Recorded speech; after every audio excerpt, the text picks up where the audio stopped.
Self ரெஸ்ட்ரிக்ஷன்ல இருந்து self unfolding இந்த large நம்மளுக்கு தரும். இதெல்லாம் வேலைக்கு ஆகாது அப்படின்னு சொல்றதுல இருந்து எதா இருந்தாலும் பார்த்துக்கலாம் அப்படின்னு சொல்றது. இன்ஃபீரியாரிட்டி காம்ப்ளெக்ஸ்ல இருந்து இல்ல நான் வந்து என்னவா இருக்கேனோ அது முழுமையா தான் இருக்கேன், என்னோட திறன் என்னன்னு எனக்கு தெரியும், நான் தனித்தன்மை வாய்ந்தவன் அப்படின்ற ஒரு நிலைக்கு நம்மளை எடுத்து செல்றது. சில பேர் வந்து தன்னை சின்னதா நினைச்சுப்பாங்க. அவங்கள பத்தி என்னன்னே புரியாம, அதாவது ஒரு சின்ன தோல்வி வந்துட்டாலும் என்னால இதுக்கு மேல இது எதுவுமே பண்ண முடியாதுன்னு இருக்கிறவங்களுக்கு ஒரு சின்ன பூஸ்டப் கொடுத்தா போறோம். இந்த லார்ஜ் கொடுத்தோம்னா அது அப்படியே இமீடியட்டா இந்த ஸ்டேட்ல இருந்து அடுத்த ஸ்டேட்டுக்கு எடுத்துட்டு போகும். ரொம்ப முக்கியமா இன்டர்வியூ அட்டன் பண்றப்போ, எக்ஸாம் ஹாலுக்கு போறதுக்கு முன்னாடி பசங்களுக்கு, ரொம்ப கான்பிடன்ஸ் கம்மியா இருக்கிறவங்களுக்கு, ரொம்ப பயம், என்னால இதெல்லாம் பண்ணவே முடியாது, யாரையாவது சார்ந்தே இருக்கிறவங்களுக்கு முக்கியமான பாயிண்ட் என்னன்னா, ஒரு பூஸ்ட் கொடுத்துட்டே இருக்கணும். சின்ன பூஸ்ட் கொடுத்தீங்கன்னா அவங்க டெவலப் ஆயிடுவாங்க. எதையாவது சார்ந்து இருக்கிறவங்களுக்கு அவங்களுக்கு நம்ம என்கரேஜ் பண்ணிக்கிட்டே இருக்கணும். பக்கத்துல இருக்கிறவங்க நீ நல்லா பண்ணுவ அப்படின்னு சொன்னா சில பேர் நல்லா பண்ணுவாங்க. அந்த மாதிரி நபர்களுக்கு இதை நம்ம கொடுத்துட்டே இருக்கலாம். அவங்களோட தன்மை வந்து அப்படியே மாற ஆரம்பிக்கும். அவங்க மாறுறப்போ வந்து எதா இருந்தாலும் ஈஸியா பண்ற மாதிரி இருப்பாங்க. நம்ம இங்க வந்ததே வந்து நம்மளோட வாழ்க்கை ரொம்ப எளிதானது அப்படின்னு சொல்ற நிலைக்கு எடுத்துட்டு போறதுக்கு தான் அப்படின்றத புரிஞ்சுட்டு அவங்க அதுக்கேற்ற மாதிரி நடந்துக்கவும் செய்வாங்க. இந்த லார்ஜோட முழு மனிதர்கள் வந்து தன்னோட திறன் என்ன அப்படின்றத உணர்றதோட மட்டும் இல்லாம ஒரு ஆன்மீகத்தை பத்தி ஒரு தெளிவான புரிதல் அவங்களுக்குள்ள இருக்கும். உண்மையை பத்தி முக்கியமா ஒரு புரிதல் இருக்கும். இப்போ எங்க தப்பு செஞ்சேன்னு சொல்றது வந்து செஸ்னட் பெட்ல நம்ம கண்டுபிடிச்சு அந்த என்னோட திறன் என்ன அப்படின்றத லார்ஜ் மூலியமா நான் புரிஞ்சு வேலை செஞ்சா என்னோட வெற்றி உறுதி. இவங்க முயற்சியாலேயே திரும்ப திரும்ப பிறக்கிறோம். முயற்சி பண்ணி பண்ணி தான் பிறந்து இப்ப நம்ம இருக்கிறோம். எதுக்காகன்னா நம்ம ஞானம் அடையறதுக்கு நம்ம திரும்ப திரும்ப நம்ம எடுக்கிற முயற்சி தான் லார்ஜ் வந்து நம்மளுக்கு ஒரு முதுகெலும்பா நம்மளுக்கு இருந்து நம்மளுக்கு எல்லாத்துலயும் ஹெல்ப் பண்ணும். லார்ஜ் எடுக்கும் பொழுது எதற்கும் அஞ்சாமல் தன்னம்பிக்கையோடும் தைரியத்தோடும் முயற்சி செய்து வெற்றி அடைப்பவர்கள் இவர்கள். மற்றவர்களை அதிகமாக பாராட்டுபவர்கள் மனநிலை உடையவர்கள் இவங்க. எல்லா விஷயத்தையும் என்னால செய்ய முடியுமா, என்னால இப்படி பேச முடியுமா, என்னால சாதிக்க முடியுமான்ற கேள்வியை மாற்றி என்னால் முடியும்ன்றத முடிக்கிறவங்க இந்த லார்ஜ் மனநிலையாளர்கள். லார்ஜ் அப்படின்ற போது பலருக்கும் பெண்கள்ல வந்து திருமணத்துக்கு பிறகு நிறைய டிகிரி படிச்சிருப்பாங்க. திருமணத்துக்கு பிறகு நிறைய கேப் ஆயிடுச்சு, என்னால இதுக்கப்புறம் போய் அப்டேட்டடா இல்ல, எனக்கு வேலை பார்க்க தெரியாது, நிறைய விஷயம் என்னால எப்படி பேசுறது எப்படி ஒர்க் பண்றதுன்னு எனக்கு அந்த அளவுக்கு தெரியல, அதனால தயக்கமா வீட்டுல இருந்துகிட்டே அதை தயங்கி ஏற்கிறவங்க லார்ஜ் எடுக்கும் பொழுது அவங்களும் அவங்களோட படிப்புக்கேற்ப சில வேலைகளை வீட்டுல இருந்தே செயல்படுத்துறதா இருக்கட்டும், ஒரு ஜாபுக்கு போறதுக்கான சூழலும் ஏற்படுத்தும். லார்ஜ் எடுக்கும் பொழுது நிறைய வாய்ப்புகள் வரும். அந்த வாய்ப்புகள் பயன்படுத்தும் போது கண்டிப்பா சக்சஸ் ஆகும். நிழல் தன்மையில நம்ம பொதுவா வாய்ப்புகள் வரும் பொழுது அது நமக்கு வராது, நம்மளால முடியாதுன்னு தவிர்த்துருவோம். ஆனா லார்ஜ் எடுக்க எடுக்க நிறைய வாய்ப்புகள் வரும். அதை சரியா கையாண்டு நம்மளை வெற்றி அடையறதுக்கு இந்த மலர்கள் உதவுது. ஒரு ஸ்டூடெண்ட் வந்து கேட்டிருந்தாங்க, இந்த மாதிரி நான் இது வரைக்கும் ஒரே ஒரு பிரைஸ் கூட வாங்கினதே கிடையாது, எனக்கும் ஸ்டேஜ்ல ஏறி ஏதாவது ஒரு மெடலோ ஒரு கப்போ சர்டிபிகேட்டோ வாங்கணும்னு ஆசை, பட் ஆனா என்னால இது வரைக்கும் வாங்கினதே இல்லை, ஒவ்வொரு முறையும் நான் கை தட்டிட்டு தான் வருவேன், daily prayer news paper read பண்ண சொல்லுவாங்க, ஆனா நான் ஒவ்வொரு முறையும் முயற்சி பண்ணும் போது என்னால பேச முடியல, நல்லா ப்ரிப்பேர் பண்றேன், அங்க ஸ்டேஜ்ல போகும்போது என்னால பெர்ஃபார்ம் பண்ண முடியல, மறந்துடுறேன், இல்லைன்னா பாதி விட்டு விட்டு சொல்றேன் அப்படின்னு சொல்லியிருந்தாங்க. அப்ப மெயின் பாயிண்ட் என்னன்னா, எதிர்க்க நல்லா ப்ரிப்பேர் பண்ணிட்டு எதிர்க்க இருக்கவனாலதான் நல்லா பேச முடியும், என்னால பேச முடியாது, அவன் நல்லா பேசுவான், அவனுக்கு பிராக்டிஸ் இருக்குன்னு யாருன்னா உங்க பசங்க சொன்னாங்கன்னா அவனுக்கு லார்ஜ் கொடுங்க, அடுத்த தடவை பிரைஸ் வாங்கிடுவோம். இவங்களுக்கு வந்து லார்ஜ் கொடுத்துருந்தோம். அவங்க ஒரு 1 மந்த்துக்கு மேல லார்ஜ் எடுத்துட்டே இருந்தாங்க. அப்பவும் கேட்டிருந்தேன், இந்த மாதிரி இப்ப எப்படி பேச முடியுதான்னு. இல்ல, இன்ன வரைக்கும் நான் பேசல, ஆனா இப்போ ஒரு காம்படிஷன் ஒண்ணு வச்சிருக்காங்க இண்டிபெண்டன்ஸ் டேக்காக, அதுல நான் வந்து பார்ட்டிசிபேட் பண்ணலான் இருக்கேன், ஆனா மிஸ் வந்து திட்டுறாங்க, நீ உன்னால பேச முடியாது, கெட்ட பேர் வந்துரும் அப்படின்னு சொல்லிட்டாங்க, ஆனா எனக்கு ரொம்ப கஷ்டமா இருக்கு, இந்த ரெமிடி எடுத்தா என்னால பேச முடியுமான்னு கேட்டாங்க. தாராளமா பேச முடியும், ரெமிடி எடுத்துக்கோ, லாஸ்டா ஒரு ட்ரை பண்ணி பாரு, ஜெயிக்கலனாலும் பரவாயில்ல அப்படின்னு சொல்லி அனுப்பியிருந்தோம். அவர் தான் ஃபர்ஸ்ட் பிரைஸ். நல்லா பேசுற பசங்க ஏதோ ஒரு ரீசன்ல வந்து இதுவாயிட்டாரு, இவர் ஃபர்ஸ்ட் பிரைஸ். அந்த பையனோட மனநிலை எப்படி இருந்ததுன்னா, இந்த உலகத்துல நான் எல்லாத்தையும் சாதிச்சிட்டேன்ற ஒரு அவ்வளவு ஹாப்பினஸ். ஏன்னா அதுதான் ஒரு சின்ன மாற்றம், ஒரு சின்ன வெற்றி மிகப்பெரிய இதுவை கொடுக்கும். அதாவது என் வாழ்க்கையில நான் தெரிந்து கொண்ட விஷயம்னு ஒண்ணு தெரிஞ்சுக்கிட்டா, ஒண்ணு சொல்லணும் அப்படின்னா, ஒண்ணு சொல்லலாம், யாரையும் குறைத்து மதிப்பிடக்கூடாது, யாரையுமே குறைத்து மதிப்பிடக்கூடாது. ஏன் அப்படின்னா, அதுக்கு நானே உதாரணம். திருவண்ணாமலையில நான் 7வது 8வது படிக்கும்போது டேனிஷ் மிஷன் மேல்நிலை பள்ளியில நான் படிக்கும்போது இதே மாதிரி பேர் கொடுத்துட்டேன் பேச்சு போட்டிக்கு. எல்லாரும் பேசுறாங்க, இங்கிலீஷ் பேசல. இதே விஷயம் அடுத்து எம்ஏ படிக்கும்போது, நான் லைலா காலேஜ்ல எம்ஏ படிக்கும்போது செமினார் எடுக்கிறதுக்கு என்னால முடியல, பேச முடியல. நிஜமாவே எனக்கு பேச தெரியாது. என்ன சொல்ல வரோம்னா, யாரு வேணாலும் எப்ப வேணாலும், நான் ஆசிரியரா 30 வருஷம், இப்போ எனக்கு 30 ஆண்டுகள் ஆச்சு ஆசிரியரா இருந்து, இப்போ ஒரு தலைமை ஆசிரியரா இருக்கிறேன்.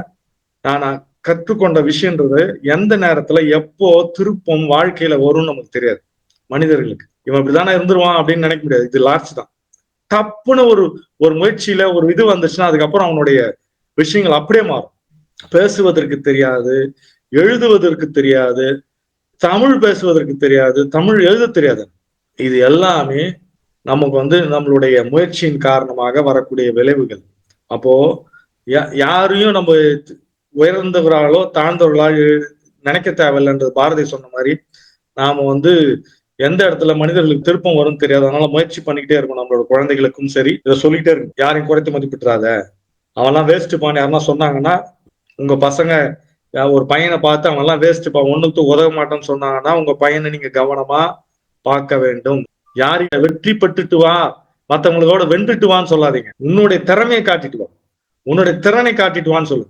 அதுதான் சரி வரும். கிட்டத்தட்ட நான் ஒரு 50,000 ஸ்டூடெண்ட்ஸை பார்த்துருப்பேன் இது வரைக்கும்.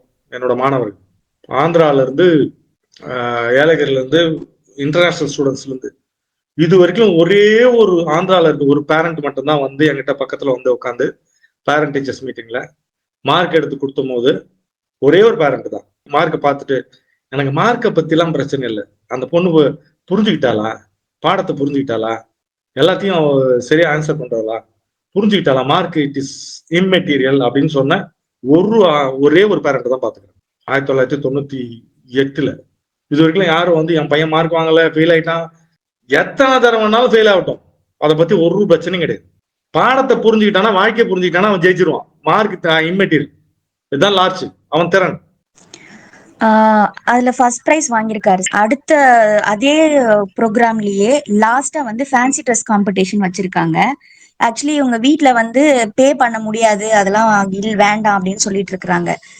இவர் என்ன பண்ணிருக்கிறாருன்னா, லாஸ்ட் ப்ரோக்ராம் தானே அப்படின்னு சொல்லிட்டு மத்த பசங்க கிட்ட காஸ்டியூம்ஸ் வாங்கி அதை அப்படியே ஒரு ஃபேன்சி ட்ரெஸ்ல ஒரு விவசாயியா ஒரு ட்ரெஸ் சேஞ்ச் பண்ணிட்டு அதுலயும் போயிட்டு பிரைஸ் வாங்கியிருக்காரு. அந்த டேல 2 பிரைஸ். அவர் சொன்ன விஷயம் என்னன்னா, எங்க மிஸ்ஸு, வீட்டுல அம்மா எல்லாருமே, நீ எதுவும் யூஸ் இல்ல, நீ எதுவுமே பண்ண மாட்ட, உனக்கு எதுவும் வராது, உனக்கு இதெல்லாம் தேவையா அப்படின்னு சொன்னாங்க, நான் பண்ணிட்டேன், நான் ஜெயிச்சிட்டேன் அப்படின்னு சொல்லிட்டு அத 1 வருஷத்துக்கு அந்த பையன் அந்த டெய்லி தூங்கி எந்திரிச்சு அதுலதான் முழிப்பாரு, அதுலதான் பாத்திருக்காரு. அது அவ்வளவு ஹாப்பினஸ். நம்ம கேட்கும் போது அது சாதாரணமா தெரியலாம், பட் அந்த குழந்தைக்கு அதுதான் பெரிய அச்சீவ்மெண்ட். அதன் பிறகு அடுத்தடுத்து நிறைய அவர்கிட்ட நிறைய படிக்க ஆரம்பிச்சிருக்காரு. அவரோட மார்க்ல நிறைய இம்ப்ரூவ்மெண்ட்ஸ் வந்திருக்கு. அது வரைக்கும் அவர் மேலேயே கான்பிடென்ட் இல்லாம இருந்தது. இதன் பிறகுதான் அவருக்கு தெரிஞ்சிருக்கு, அப்ப என்னால நினைச்சா நான் முடியும் அப்படின்ற நம்பிக்கை வந்தது. லார்ஜ் மலர் தீர்வு தன்னம்பிக்கையின் மலர், என்னுடைய திறன் என்ன அப்படின்னு அறியறதுக்கும் இந்த மலர் தீர்வை நம்ம உபயோகப்படுத்தலாம். அதே மாதிரி அடிப்படையின் மலர், நம்ம சார் சொன்ன மாதிரி இது ஒரு ஃபண்டமெண்டல் ஃப்ளவர் ரெமடி. அது ஒரு மூலாதாரத்தை நமக்கு இயக்கக்கூடியதா இருக்கு. ஏன்னா நம்ம இந்த உலகத்துல நம்ம நிறைய நினைச்சிருப்போம், ஏதாவது செய்யணும் அல்லது ஒரு பிரார்த்தனை பண்ணுவோம், இது எனக்கு வேணும்னு சொல்லி. அதுக்கு தடையா இருக்கிறது இந்த ஒரு மனநிலை தான். ஏன்னா பிரபஞ்சத்திட்ட நம்ம எது கேட்கணும் அப்படின்னாலும் நம்மளுடைய அந்த திறன் தன்னம்பிக்கை குறைபாடா கேட்டோம் அப்படின்னா அது நமக்கு கிடைக்காது. அதனால இந்த ஒரு நிழல்தன்மையில இருக்கும் பொழுது நமக்கு எது கேட்டாலும் நமக்கு கிடைக்காது. அப்ப நம்ம அந்த லாட்ச் எடுத்துக்கிட்டு அது கேட்கும் பொழுது நம்ம கேட்டது நமக்கு கிடைக்கிறதுக்கு இந்த மலர்த்தீர்வு உபயோகமா இருக்கு. அதே மாதிரி இந்த மலர்த்தீர்வு தேவைப்படக்கூடிய நபர்கள் எப்படி இருப்பாங்கன்னா, ஒவ்வொன்றையும் தாழ்வா பார்ப்பாங்க. எந்த ஒரு விஷயத்தையும் அவன் என்னால முடியாதுன்னு ஒரு தாழ்வா பார்க்கக்கூடிய மனநிலையிலிருந்து ஒவ்வொன்றும் இவங்க முழுத்தன்மையில எப்படி பார்ப்பாங்கன்னா, அது ஒரு வாய்ப்பா பார்ப்பாங்க. ஒவ்வொரு சோதனைகளையும் வாய்ப்பா பார்க்கக்கூடிய ஒரு மலர்த்தீர்வா மாறுறதுக்கு இந்த லார்ஜ் மலர்த்தீர்வு உபயோகமா. அதே மாதிரி சார் நிறைய அந்த எண்ணெய் நோக்கிய பயணம் அப்படிங்கிற ஒரு விஷயத்தை நிறைய ஒரு 34 பதிவுகள் போட்டிருப்பாரு.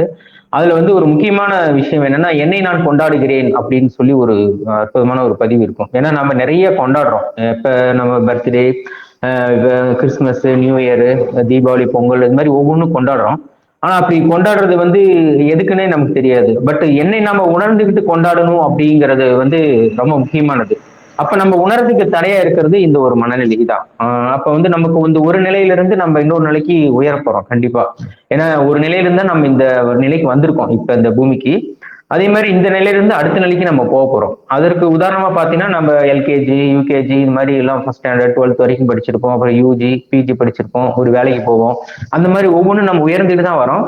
அப்படி வந்து ஒரு நிலையிலிருந்து அடுத்த நிலைக்கு போகும்போது ஒரு சோதனைகள் வந்தா அந்த சோதனையை வாய்ப்பா மாற்றக்கூடிய ஒரு மலர்த்தீர்வு தான் இந்த லாட்ஜ் அப்படிங்கிற ஒரு மலர்த்தீர்வு.